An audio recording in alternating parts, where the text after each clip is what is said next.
ya. Jadi saya sejarah akan membahas tentang sejarah perkembangan farmasi Indonesia ya. Jadi dimulai dari zaman kolonial gitu ya. Nah, kemudian jadi kalau berbicara tentang di Indonesia sebenarnya pendek ya dibandingkan dengan dibahas Bu Yurika gitu ya. Karena mungkin Bu Yurika sejarah sampai zaman bahula gitu ya. Ini nah, sebenarnya kalau sejarah ini ya mungkin sedikit saya pamer juga ya. Saya punya bukunya ya. Nah, ini lagi di online lengkap ya tentang ini apa namanya? Tentang di situ saya membahas tentang pengantar informasi dalam tujuan filsafat dan historis. Jadi sejarahnya lengkap, ya. Lengkap sampai nanti saya tunjukkan isinya sedikit. Nah, di sini saya gunakan itu dan kemarin juga diajarkan Bu Rika dari ini ya. Nah, ini siapa tahu ada yang tertarik. Lambat-lambat pamernya ya. Oke, enggak apa-apa. Jadi saya mulai dulu ya dari kalau sejarah farmasi Indonesia itu sebenarnya tidak dapat dipisahkan ya dari tradisi pengobatan dunia. Jadi kenapa? Karena meskipun dulu tidak disebut farmasi ya, nanti belakangan. Gitu. Farmasi itu kalau dulu mungkin yang paling dekat orang yang atau profesi yang melaksanakan pekerjaan kefarmasian dulu itu adalah tabib. Ya, meskipun tabib itu 3 pekerjaan sekaligus ya. Ya pertama tabib, imam dan dokter gitu ya. Nah, itu jadi ini.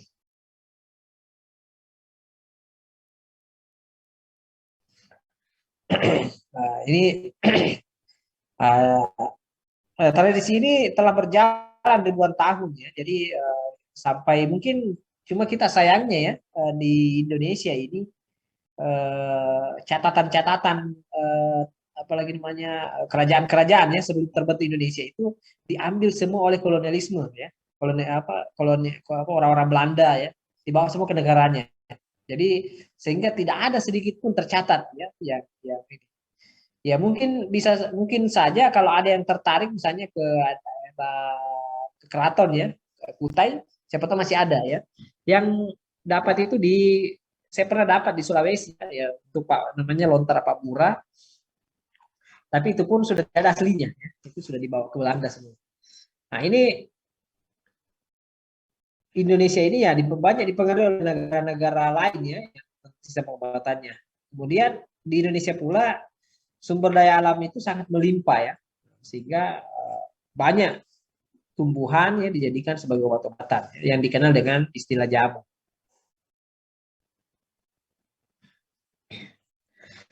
Nah, namun terkait dengan pengetahuan farmasi ini ya sebagai profesi itu sebenarnya baru ada ya setelah Indonesia merdeka sebenarnya. Pada masa penjajahan, baik pada masa Belanda ya, atau maupun masa pendudukan Jepang, farmasi Indonesia pertumbuhannya sangat lambat.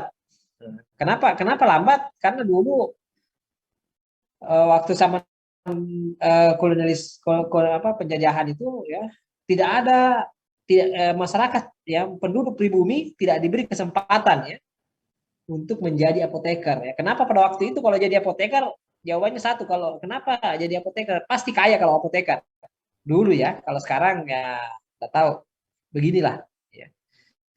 Jadi sampai ini ya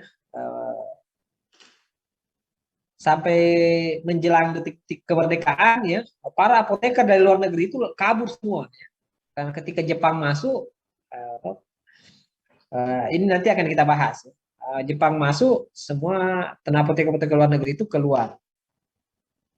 Nah, ini mungkin sedikit poinnya ya, ada beberapa ya Pak farmasi pada zaman penjajahan sampai perang kemerdekaan. Jadi kalau di sini bercerita tentang farmasi sama penjajahan ya.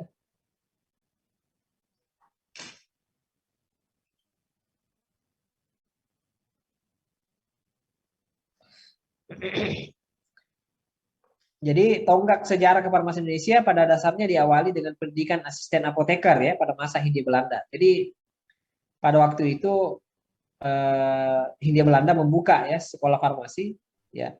Itu pun namanya asisten apoteker ya, bukan apoteker. Ingat ya, bukan apoteker. Kenapa? Karena apoteker masih dikuasai oleh mereka. Seperti itu ya. Jadi ya asisten itu ada pembantu ya, bantu apoteker saja. Jadi Di mana menurut catatan yang ada ya, Asisten Apoteker warga negara Belanda lulus Indonesia yang pertama adalah tahun 1906 ya, yang diuji di Surabaya. Nanti sekitar tahun 1908 ada warga pribumi ya lulus, dan tahun sekitar 11 tahun kemudian ya baru ada lagi lulus. Itu panjang ceritanya, sulit ya untuk jadi ini. Nah, ini beberapa juga catatan-catatan juga ya dari misalnya dari buku Versmeli Force Legend apa itu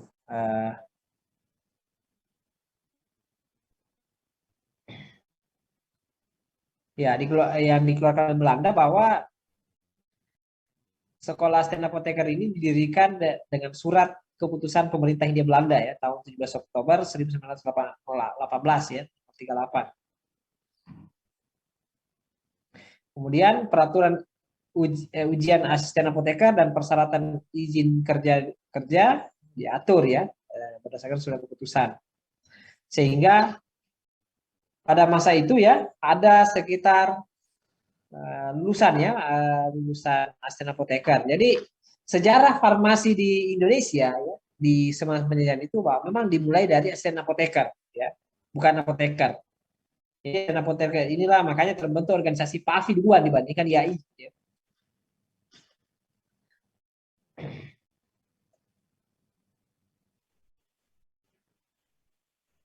Nah, ini aturan-aturan yang terkait dengan kefarmasian ya yang di pada zaman itu. Ya, mungkin di zaman ini saya bercerita pula ya bahwa di pada zaman ini ya saya bercerita pula bahwa eh, salah satu alasan ya alasan Belanda ya atau orang-orang Eropa mengeksplorasi wilayah-wilayah termasuk di Asia itu sebenarnya adalah karena aspek kefarmasian.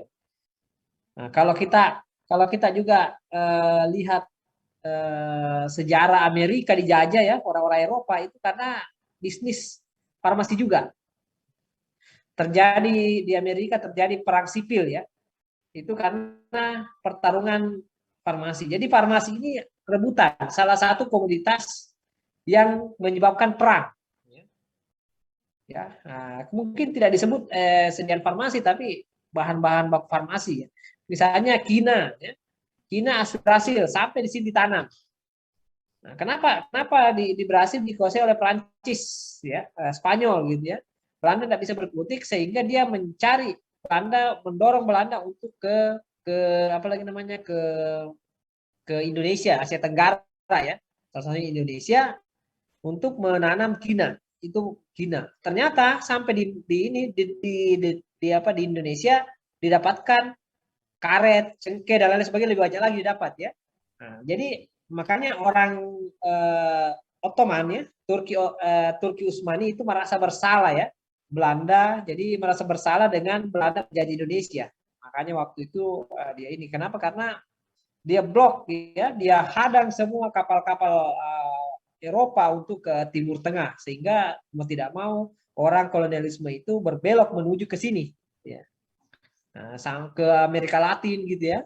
Karena mereka tidak mampu ke sana. Nah, ini komoditas yang menjadi perangnya. Jadi kita lihat ya VOC ya pada waktu itu perusahaan dagang Belanda itu menjadi pemerintah di Indonesia bahkan membentuk pemerintahan ya.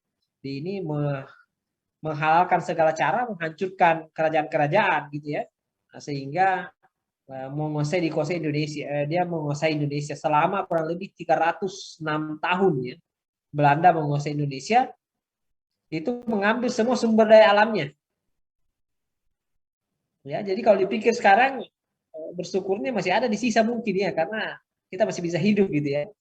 Apa yang diperebutkan semua itu bahan baku farmasi. Semua bahan baku farmasi. Cengkeh, pala ya, pinang dan lain sebagainya ya, semua ya diambil semua.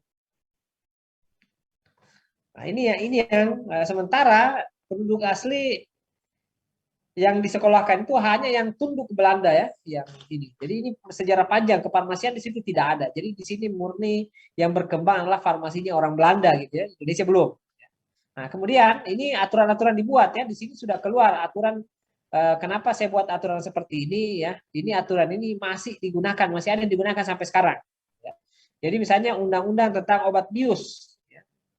Nah, ini berubah menjadi undang-undang tentang narkotik psikotropika. Kemudian ada ordonasi Lodwijk ya. Nah, kemudian ordonasi pemeriksaan bahan-bahan farmasi. Inilah yang menjadi cikal bakal ordonasi ini adalah Badan POM ya sekarang. Nanti kita lihat ininya. Nah, jadi selanjutnya pada masa penjajah Belanda ya sampai pada kemerdekaan jumlah pabrik farmasi maupun apotek sangat sedikit. Nah, di mana pabrik farmasi yang tercatat pada periode itu antara lain adalah pabrik Kina yang sekarang disebut PT Kimia Farma ya, industri kimia farma. Kemudian Institut Pasteur ya, yang memproduksi sera vaksin yang sekarang berubah menjadi Bio Farma ya, seperti itu. Sedangkan apotek pada umumnya hanya terdapat di Jawa, beberapa kota besar di Sumatera. Jadi ini pada tahun 1993 apotek seluruh Indonesia tercatat 76 apotek. Jadi bayangkan ya, menguasai apotek pada waktu itu sangat kaya ya. Kalau sekarang ya jual eceran. Di mana fungsi apotek pada periode itu di samping melakukan peracikan dan penyerahan obat, juga melakukan produksi dan distribusi. Jadi bayangkan ya, fungsi industri, fungsi PBF ya, distribusi pedagang besar farmasi diambil semua. Jadi makanya yang menjadi apoteker pada masa itu adalah tidak mau diambil alih oleh orang pribumi. Makanya harus orang luar ya, penjajah ya. Kita hanya jadi asisten ya, pribumi. Sangat memprihatinkan farmasinya ya. Nah, sementara kalau menjalankan praktek kefarmasian itu masyarakat mungkin sudah melaksanakan itu banyak ramuan yang mereka bikin. Nah, nanti pada sekitar akhir Perang Dunia Kedua ketika invasi Jepang ya sudah mendekati Indonesia, ya, tenaga apoteker banyak melarikan diri ke Australia sehingga menyebabkan banyak apoteker kehilangan pimpinan. Nah, di sini juga yang menyebabkan kenapa jadi apoteker itu jadi objek penderita ya sampai sekarang ya. Nanti saya ceritakan di mana kisah pilunya ya dalam sejarahnya. Jadi di sini ya karena banyak apoteker lari kabur, maka pemerintah Hindia Belanda ini membuat aturan ya, bahwa dokter boleh memimpin apotek. Inilah yang banyak yang sampai sekarang agak berat ditinggalkan oleh para dokter gitu ya. Meskipun sudah sejak Orde Baru sudah tidak dibolehkan lagi. Jadi dokter di sini maka di Indonesia itu ada sejarah ya bahwa dokter bisa berpraktek sebagai apoteker sekaligus dokter pada waktu itu ya. Jadi jangan heran jika sampai sekarang dokter masih main apoteker-apotekeran gitu ya. Caranya itu menyimpan obat, ya menjual, kemudian menyerahkan obat, gitu kan? Masih ada dokter seperti itu. Karena tidak abdal rasanya katanya karena bisnisnya kan aspek bisnisnya kan di apa namanya? Di obat ya. Nah, kemudian pada zaman Jepang berkuasa ya, nah, ini mulailah didirikan pendidikan tinggi farmasi ya. Itu 1 April 1943 dengan nama Yakugaku sebagai bagian dari Jakarta Ika Daigaku ya. Nah, ini sekolah tinggi farmasi inilah yang menjadi cikal bakal ini